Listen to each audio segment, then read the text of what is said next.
말씀을 우리가 함께 듣는 시간입니다. 그리고 첫 번째 그 시간입니다.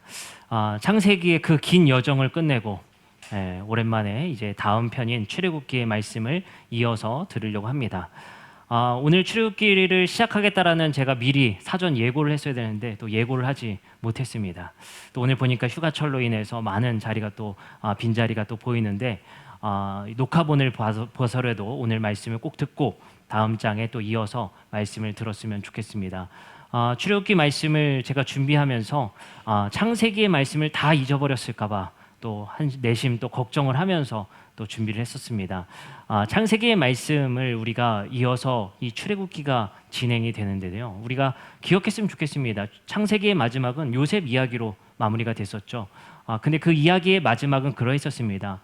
요셉에 의해서 출애굽의 애굽을 가게 되었는데 우리가 그때 마지막 설교 때 한번 기억해 본 것이 있습니다. 하나님께서는 이상하게도 아브라함 때, 이삭 때, 야곱 때 모두 애굽에 가는 것을 원치 않으셨는데 요셉 때만이 하나님께서 애굽을 보내는 과정을 싫으셨다라는 겁니다. 그러면서 우리는 생각해 봤습니다. 왜 요셉에게만? 하나님께서 그 가뭄을 막기 힘들었을까? 그들을 보호하기 힘들 만큼 큰 가뭄이었을까라는 생각을 또 갖게 되었습니다. 그들에게 비를 내리셔서 그들을 먹이시고 입히시면 될 것인데 왜 그들을 요셉과 함께 애굽으로 가게 했는가에 대해서 고민하는 것으로 창세기가 마무리되었었습니다. 그 정답은 아마 그랬습니다. 너희들이 애굽에 가서 정말 애굽 깊숙이에 들어가서 그곳에서 한번 너희가 노예의 생활 그리고 파라오를 섬겼을 때의 그 고통이 무엇인지를 느껴봐야 그곳에 다시 가지 않으려고 하겠다라는 생각을 갖고 하나님께서 요셉을 통해 그곳에 보내시지 않았나라는 말씀으로 우리가 창세기 말씀을 마무리했었습니다. 오늘은 출애굽기 이야기입니다. 요셉을 통해 야곱의 아들들과 그리고 야곱의 가족들이 애굽에 가서 살게 됩니다. 그리고 파라오의 총애를 입어서 요셉은 총리가 되었고 그곳에서 꽤 좋은 땅을 얻었고 꽤 잘 살게 되었습니다. 근데 출애굽기의 시작은 그렇습니다. 창세기의 이야기에 이어서 이 출애굽기가 시작되지만 출애굽기에서는 1장부터 뭔가 문제가 생기기 시작합니다. 그것은 무엇이냐? 오늘의 말씀에 보면 이런 말씀이 있습니다. 요셉을 알지 못하는 왕이 일어났다라는 말씀이 오늘 말씀에 어떻게 보면 문제의 시작입니다. 1장 8절이죠. 요셉을 알지 못하는 새 왕이 일어나서 애굽을 다스리게 되자 요셉을 통해서 총리가 돼서 꽤 총애를 받았던 그 이스라엘 민족이 학대를 받게 됩니다. 여기서 우리는 출애굽기의 배경 설명을 약간 들어야 됩니다. 이 부분이 조금 어려울 겁니다. 요셉을 알지 못하는 새 왕이 일어나자 이스라엘을 학대되는 그 백성으로 되었다라는 겁니다. 그 배경을 보면 이렇습니다. 아마도 요셉이 애굽의 총리로 살았을 때는 17세기, 기원전 17세기 정도가 되었을 것이라고 학자들은 얘기합니다. 약 200년간 아시아 민족이었던 힉소스 민족이 애굽을 지배했던 시기에 바로 요셉이 총리가 된 겁니다. 다시 말해서 힉소스족이 어디냐라는 의견이 분분하지만 힉소스와 헷 족속이라고 불리는 족속과도 매우 관련이 있을 것 같고 여러 가지 관련이 있을 것 같은데 우리가 먼저 힌트를 얻은 것은 힉소스족은 대부분 아시아 쪽 민족일 거라고 얘기를 합니다. 근데 사실은 지금 이집트에 살고 있는 사람들은 이집트인들은 아닙니다. 우리가 이집트도 아프리카권이라고 얘기하죠. 근데 이집트에 지금 살고 있는 사람들은 정확하게 말하면 이집트 혈통의 사람들은 아니에요.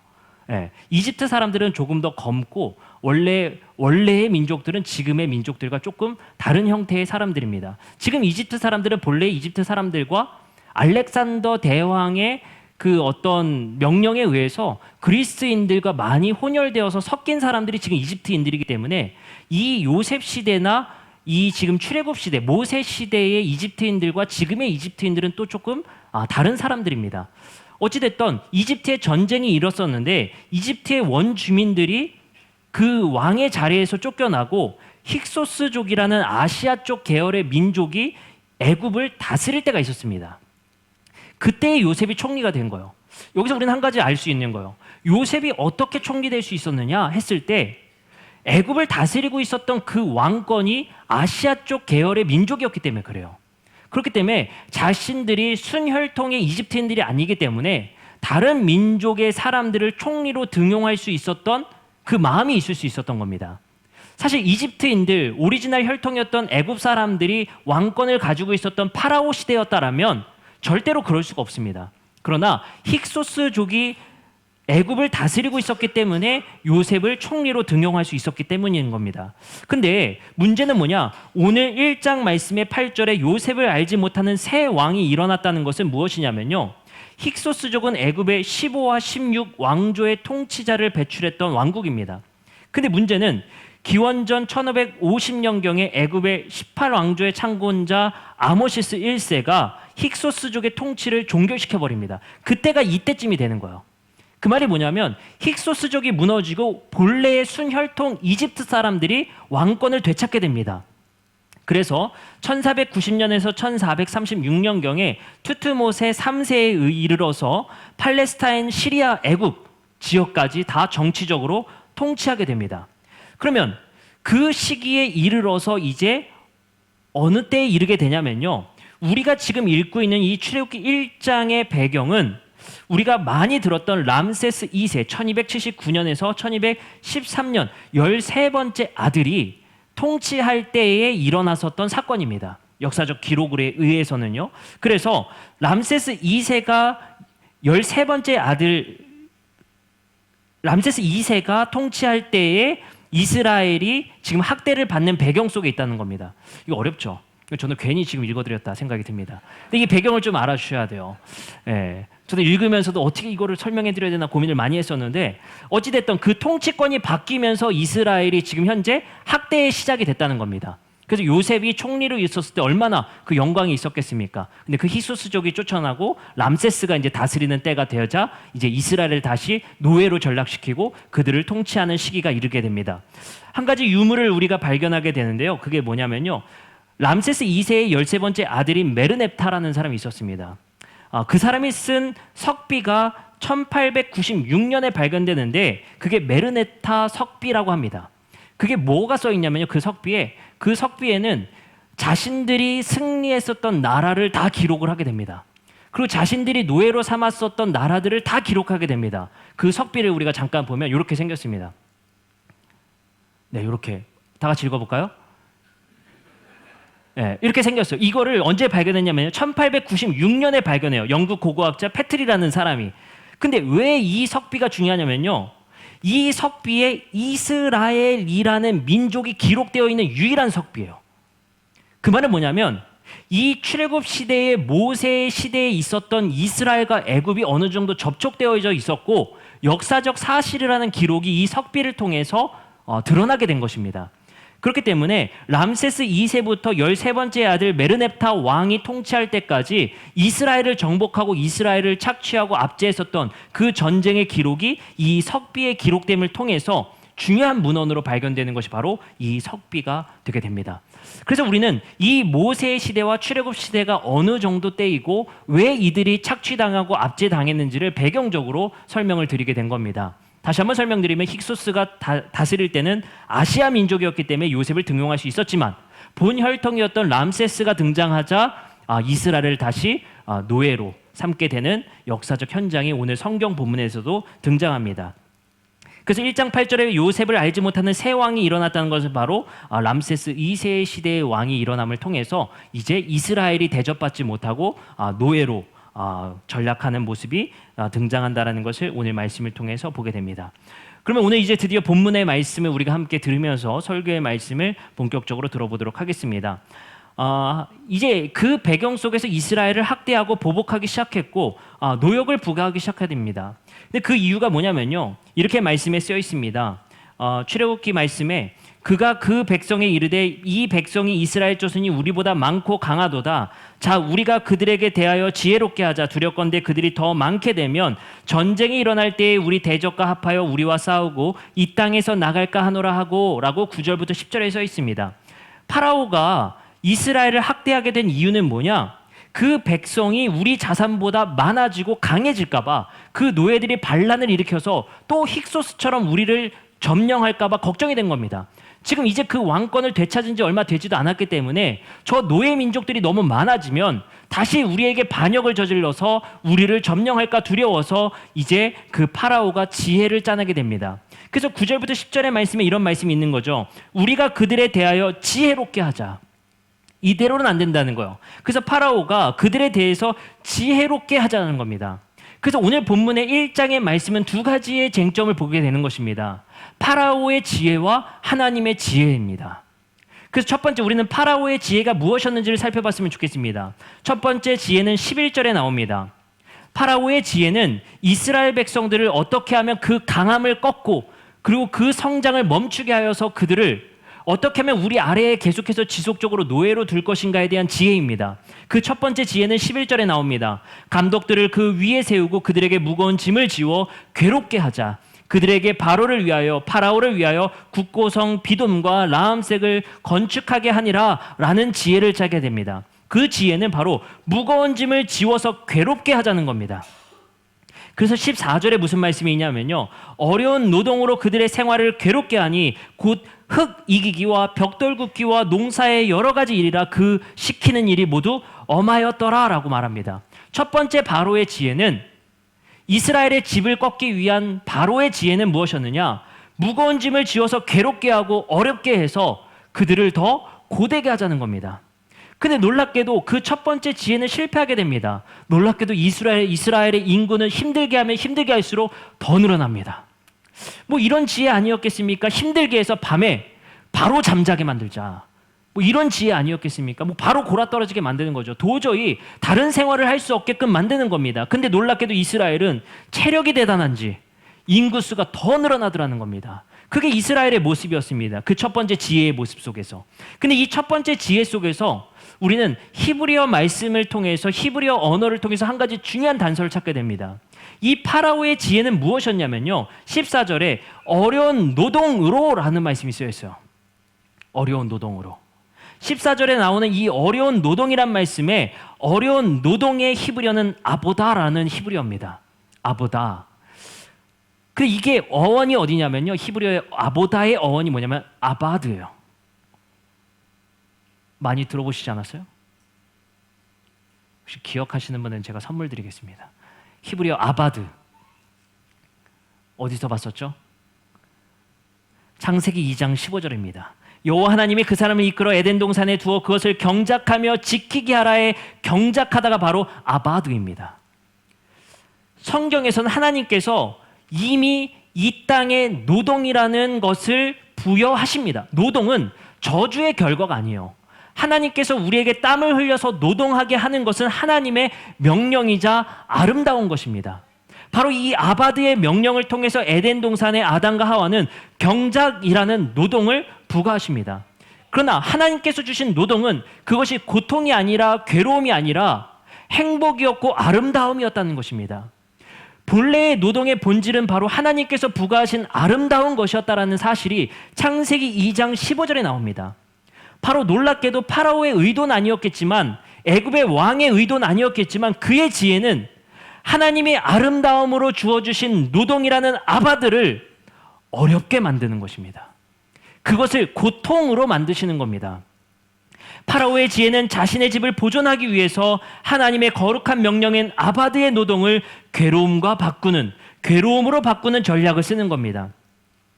저는 그렇게 생각합니다. 세상의 지혜가 그런 것 같습니다. 하나님이 주신 아름다운 행위를 괴로움으로 바꾸는 것이 바로 세상의 파라오의 지혜가 아닐까 생각됩니다. 그것이 파라오가 짜낸 지혜고 하나님이 주신 것을 그것을 괴로움으로 노동은 고통이야, 노동은 아픔이야, 노동은 어려움이야 라고 생각하게 만드는 것이 바로 파라오의 지혜였습니다. 그럼에도 불구하고 이스라엘의 인구는 늘어났습니다. 그래서 파라오는 두 번째 지혜를 짜내게 됩니다. 그 지혜는 남자아이를 죽여서 인구를 조절하는 방법이었습니다. 하지만 두 번째 지혜는 어떻게 되죠? 산파들에 의해서 좌절되게 됩니다. 여기서 산파들의 지혜는 무엇이었을까요? 파라오의 지혜는 아이들을 다 남아들을 살해해서 더 이상 그 남아들이 나타나지 못하게 그 씨를 말려버리려고 하는 것이 파라오의 지혜였습니다. 그러나 산파들의 지혜는 하나님을 두려함으로 말미암아 그 남아들의 생존을 보존하는 것이 바로 산파들의 지혜였습니다. 17절입니다. 그러나 산파들이 하나님을 두려워하여 애굽 왕을 명령에 어기고 남자 아이들을 살린지라. 뭐라고 써 있냐면요, 산파들이 하나님을 두려워하여서 애굽 왕의 명령을 어기고 남자 아이들을 살리게 됩니다. 여러 임기응변이 등장함을 통해서 이스라엘 사람들이 건장에서 너무 빨리 나와서 우리가 그 죽일 시간조차 없습니다 라는 속임수를 통해서 하나님의 지혜를 통해 애굽 왕의 명령을 어기고 남자 아이들을 살리게 됩니다. 근데 여기서 우리는 중요한 또 발견을 하게 됩니다. 이 산파들의 지혜의 원천은 하나님을 두려워하는 데 있었다는 겁니다. 하나님을 두려워함을 통해서 애굽 왕의 명령이 아닌 하나님의 뜻에 따라 살아가는 이 산파들의 모습을 보게 됩니다. 우리는 두 가지의 지혜를 통해서 애굽 왕에 대적하는 하나님의 지혜를 볼 수 있는 것입니다. 여기서 하나님의 지혜는 무엇이었을까요? 하나님은 하나님의 창조하신 생명을 귀히 여기는 지혜. 하나님의 지혜는 파라오의 지혜와 다르게 노동을 아름답게 여기는 지혜가 하나님의 지혜였던 것입니다. 그 지혜를 가지고 있었던 산파들은 파라오의 지혜를 따라 살아간 것이 아니라 이 산파들은 하나님의 지혜에 따라 하나님의 지혜를 선택하는 모습을 우리는 보게 됩니다. 근데 여기서 중요한 한 가지 비교점이 등장하게 됩니다. 그것은 무엇이냐면요, 사실 애굽 왕의 표현이 바로 파라오입니다. 그래서 우리는 애굽 왕 바로라고 얘기하면 왕이라고 말하는 거랑 똑같아요. 애굽 왕의 뜻은 바로 파라오, 똑같은 음역의 차이입니다. 그렇기 때문에 애굽 왕을 파라오라고 부르면 애굽 왕의 뜻이 있는 것입니다. 근데 애굽 왕이라고 불리는 이 파라오의 의미는 형용사적 의미가 있습니다. 그 뜻이 무엇이냐? 바로 큰 집이라는 것입니다. 그 뜻은 마치 경복궁과 같이 왕이 사는 큰 집이라는 의미예요. 근데 놀랍게도 이 본문의 말씀들을 쭉 살펴보면 파라오가 이 지혜를 짜내서 이스라엘에게 명령한 이유는 자신의 큰 집을 보존하기 위함이에요. 자신의 큰 집을 더 크게 만들기 위해서, 파라오를 더 파라오답게 만들기 위해서 짜낸 지혜라는 것입니다. 근데 놀랍게도 그 큰 집을 더 크게 만들기 위한 이 지혜가 좌절되고 하나님의 지혜를 선택한 그 산파들의 지혜를 통해서 이스라엘의 집이 더 크게 된다는 거예요. 말씀에 이런 말씀이 있습니다. 21절의 말씀입니다. 그 산파들은 하나님을 경외하였으므로 하나님이 그들의 집안을 흥왕하게 하십니다. 그래서 여기에는 성경에 집을 흥왕하게 했다라는 표현이 등장하는 거예요. 중요한 비교점이 있는 거죠. 파라오는 자신의 큰 집을 더 크게 만들기 위해서 전략을 짰고 지혜를 짰지만 오히려 그 집이 더 커지는 것이 아니라 하나님의 집인 이스라엘이 성장하고 큰 집이 되더라는 겁니다. 바로 하나님을 경외하는 지혜를 갖고 있는 자들의 집을 흥왕하게 하신다는 겁니다. 하나님을 두려워한다는 것이 바로 하나님에 대한 경외가 있는 것이며 그 지혜를 따라 살아가는 집을 흥왕하게 하신다는 겁니다. 놀랍게도 세상의 지혜는 그런 것 같습니다. 파라오의 지혜와 마찬가지일 것 같습니다. 자신의 지혜인 큰 집을 더 크게 만들기 위한 지혜를 통해서 다른 사람들을 착취하고 압제하고 그 노동을 부과함을 통해서 내가 더 크게 되기 위한 삶을 살아가지 않습니까? 우리 집을 더 크게 하기 위한 삶이 우리의 목표가 되고 우리의 비전이 되지 않습니까? 저는 이 본문 말씀을 살펴보고 묵상하며 말씀을 준비하면서 놀랍게도 파라오의 지혜는 우리 현대인들의 지혜와 매우 닮아 있다는 사실입니다. 자신의 큰 집을 더 크게 하기 위한 그 지혜가 어떤 지혜입니까? 놀랍게도 그 지혜는 다른 사람들의 살림을 통해 내 집이 커지는 지혜를 짜내는 것이 아니라 내 집을 더 확장하고 부흥시키기 위해서 다른 집을 말살하고 죽이는 삶이 우리의 지혜라는 사실입니다. 우리의 노동의 결과가 고통스럽게 되는 이유가 바로 그것에 있습니다. 성장하는 사람이 더 성장하며 커지는 사람들이 더 커지는 그 피라미드의 구조 속에서 큰 집을 더 큰 집을 만들려는 사람들의 그 지혜 때문에 작은 집을 갖고 있고 어려운 생활을 하는 사람들은 더 어려워지는 세상이 지금의 세상이 아닐까 생각되게 됩니다. 그런데 놀랍게도 하나님을 경외하는 지혜를 갖고 있는 그 집이 오히려 하나님 나라에서의 큰 집이 되며 흥왕하게 된다는 사실이 오늘 본문 말씀에서 우리에게 주시는 말씀입니다. 잠언 1장 7절의 말씀에 이런 말씀이 쓰여 있습니다. 여호와를 경외하는 것이 지식의 근본이거늘 미련한 자는 지혜와 훈계를 멸시하느니라. 바로 여호와를 경외하는 것이 바로 지식이며 지혜라고 말씀하십니다. 그 여호와를 경외하는 것이 바로 산파들의 모습에 통해서 나오는 것입니다. 그것이 무엇입니까? 파라오의 지혜를 거절하는 것입니다.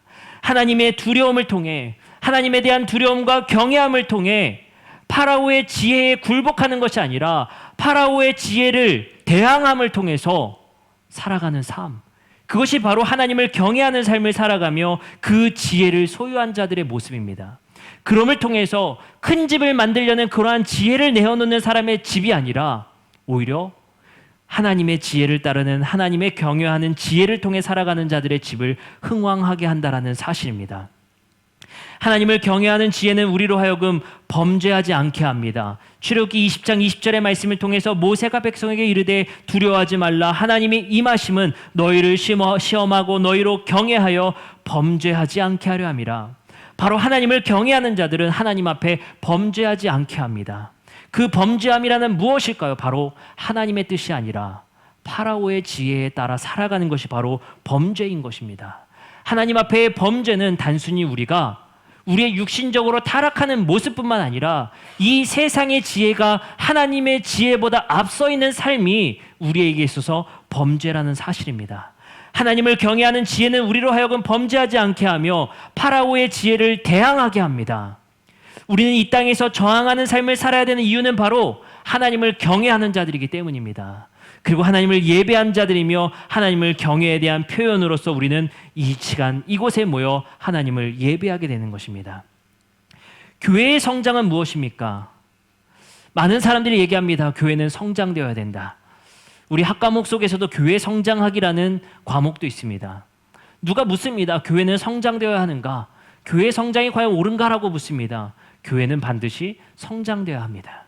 중요한 것은 무엇이냐? 어떻게, 어떤 방법으로 성장되어야 된다는 것입니다. 교회는 무차별적으로 어떤 방법을 사용해서라도 성장되어야 되는 것이 아닙니다. 교회의 성장은 오늘 우리에게 가르쳐 주신 대로 하나님의 지혜인 하나님을 경외함을 통해서 성장되어야 합니다. 그것은 다시 말해 우리가 어떠한 방법을 선택하느냐에 따른 것이며 우리가 하나님을 경외하는 지혜를 통해 시작되는 것이 바로 예배라는 사실입니다. 이 교회가 성장하는 방법은 바로 예배를 통한 성장입니다. 그 예배를 통한 성장이 무엇입니까? 예배를 통해 우리의 삶이 변화되고 하나님을 경외하는 자들이 하나님께 범죄하지 않기 위해 발버둥치며 살아가는 모습을 통해 이 교회가 성장된다는 사실입니다. 그것이 바로 하나님께서 우리에게 은혜를 베풀어 주신다라는 사실입니다. 우리는 기억하셨으면 좋겠습니다. 파라오의 지혜에 대항해야 합니다. 파라오의 지혜에 따라 살아가는 것이 아니라 파라오를 두려워하는 것이 아니라 하나님을 두려워하셨으면 좋겠습니다. 하나님의 지혜가 이 땅의 그 모든 지혜보다 앞서기 때문입니다. 요즘 우리가 뉴스를 통해서 많은 뉴스들을 접하지만 그중에 국제 정세에 대해서 나오는 뉴스들이 우리를 참 걱정하게 만듭니다. 우리 대한민국이 미국에도 치이고 중국에도 치이고 러시아에게도 치이고 일본에게도 치이고 동네 북이 됐습니다. 참 많이 어려운 것 같습니다. 많은 기업인들이 많이 어려워하는 것 같습니다. 그 뉴스를 통해 대한민국의 현실이 참 어려움에 휩싸였다는 사실을 보게 됩니다. 저는 그런 뉴스들을 살피면서 이러한 생각을 갖게 됩니다. 미국의 대통령인 트럼프 대통령을 생각해 보게 됩니다. 트럼프 대통령은 부동산의 아주 큰 부자입니다. 그 부자가 대통령이 되었습니다. 그리고 그는 성경책에 손을 얹고 대통령 취임사를 하게 됩니다. 하나님께서 우리에게 은혜를 베푸시고 자비를 베푸실 것이다. 참 은혜롭습니다. 그러나 저는 트럼프 대통령의 행동을 보면서 한 가지를 깨닫게 됩니다. 가장 세상에 권력을 쥐고 있고 그리고 세상의 불을 거느릴 줄 아는 자가 가장 힘 있는 나라를 차지했을 때 어떤 나라가 될 것인가에 대한 모습입니다. 미국은 가장 이기적인 나라가 되고 있습니다. 다른 나라를 압제해서라도 그 나라의 확장이라면 그 다른 나라를 어떻게 해도 좋다라는 생각을 갖고 있는 나라가 되고 있습니다. 가장 욕심 많은 사람이 대통령이 되면 그 나라가 어떻게 되는지를 우리는 보고 있는 것입니다. 가장 이기적인 모습을 보게 되는 것입니다. 가장 힘 있는 세상의 나라를 가장 욕심이 가득한 사람이 차지했을 때 그 나라가 얼마나 이기적으로 그 나라만을 위해서 살아가는가를 우리는 보게 됩니다. 여러분들은 어떻습니까? 우리가 파라오를 섬기게 되는 모습이 바로 그것입니다. 미국이 달러에 뭐라고 쓰여 있습니까? 하나님을 섬긴다라는 말씀이 쓰여 있습니다. 하나님을 섬기고 하나님을 믿는 나라의 모습이 어떤 나라의 모습이 되어야 합니까? 파라오를 섬기는 나라가 아니라 진정으로 하나님을 섬기는 나라가 되어야 됩니다. 이기적으로 자신만을 생각하며 큰 집을 더 큰 집 만들려는 삶이 아니라 함께 살아가며 어려운 자와 압제받는 자들의 고통 속에서 그들을 구원하는 것이 바로 하나님의 지혜이며 하나님께서 우리에게 말씀하시는 명령이라는 사실입니다. 우리는 하나님을 두려워했으면 좋겠습니다. 하나님을 두려워하는 자들은 파라오를 두려워하지 않습니다. 파라오가 우리에게 말하는 그 질서와 파라오가 우리에게 말하는 그 명령에 두려워하지 않고 그것에 항복하지 않습니다. 파라오의 압제에 굴복하지 마시고 우리는 하나님을 두려워함으로 하나님의 은혜를 받으시는 여러분들이 되셨으면 좋겠습니다. 우리 교회의 성장이 그러한 성장이 되었으면 좋겠습니다. 솔로몬의 지혜는 어떻습니까? 하나님께서 주신 지혜를 어떻게 사용했습니까? 하나님의 나라를 확장시킬 것 같은 자신의 좋은 전략들을 펼침을 통해 애굽의 공주들을 들여옴을 통해서 그 나라를 하나님의 나라가 아니라 애굽의 나라를 만들었습니다. 그 지혜가 과연 하나님이 주신 지혜였겠습니까? 그것은 자신의 지혜입니다. 그것에 하나님은 기뻐하시지 않았습니다. 지금의 한국교회의 문제의 현실 속에서 어떤 문제가 있겠습니까? 교회의 성장을 과연 하나님의 뜻인 하나님을 경외하는 지혜 속에서 교회가 성장되고 있는지를 우리가 다시 한번 살펴봐야 합니다. 하나님을 두려워하는 마음으로, 하나님을 경외하는 마음으로 생명을 살피고 생명을 사랑하며 이웃의 고통을 돌아보는 그 삶의 하나님을 경외함이 바로 우리 교회의 성장의 주제가 되어야 합니다. 우리는 고민합시다. 우리 교회의 성장을 무차별적인 포교 활동을 통한 그 어떤 수단과 방법을 가리지 않고도 우리 교회만 잘 되면 된다라는 생각이 아니라 우리 교회가 하나님을 경외함으로 하나님을 두려워함으로 우리 교회가 성장되었으면 좋겠습니다. 그것은 아마도 파라오의 지혜보다 파라오의 방식보다 더딜 것입니다. 그러나 놀랍게도 하나님을 경외함으로 우리가 성장되는 것은 우리가 아니라 하나님께서 흥왕하게 하실 겁니다. 하나님께서 성장시키는 교회, 우리는 그저 하나님을 경외하기만 하면 됩니다. 여러분들, 우리가 이 예배함을 통해 하나님을 두려워하시고 하나님을 경외하심을 통해 생명을 소중히 여기시고 이웃의 생명과 이웃의 고통을 돌아보실 수 있는 우리 교회가 되었으면 좋겠습니다. 더 이상 우리 교회가 우리 교회만을 살피는 이기적인 나라 되지 않았으면 좋겠습니다. 이웃과 함께하는 교회. 그래서 우리 교회가 작은 것부터 실천하려 합니다. 사실 우리 교회가 뒤편에 보시면 지금 주차장을 개방해서 주중에는 저녁 시간에 이웃들에게 주차장을 개방하고 있습니다. 이 교회는 물론 우리 여러분들 성도님들이 어렵게 헌금하신 그 비용들과 여러 가지 비용들을 통해서 마련한 하나님의 집입니다. 근데 우리가 생각해야 될 것이 있습니다. 이곳은 우리들만의 것이 아닙니다. 이웃과 함께 할 수 있는 교회 되어야 합니다. 그리고 우리의 방법과 우리의 방식을 이웃들에게 상처를 주면서 하나님의 나라를 흥왕시키는 것이 아니라 하나님을 경외함에 따라 하나님이 은혜 베푸시는 것을 우리가 체험했으면 좋겠습니다. 우리가 개방하고 이웃에게 나눌 수 있는 교회 되었으면 좋겠습니다. 우리 것을 아끼는 것이 아니라 이웃에게 나누는 지혜 우리에게 있었으면 좋겠습니다. 이 시간 우리 함께 찬양하고 오늘의 말씀을 기억하시면서 함께 묵상 기도하시겠습니다. 함께 우리 찬양하며 기도하겠습니다.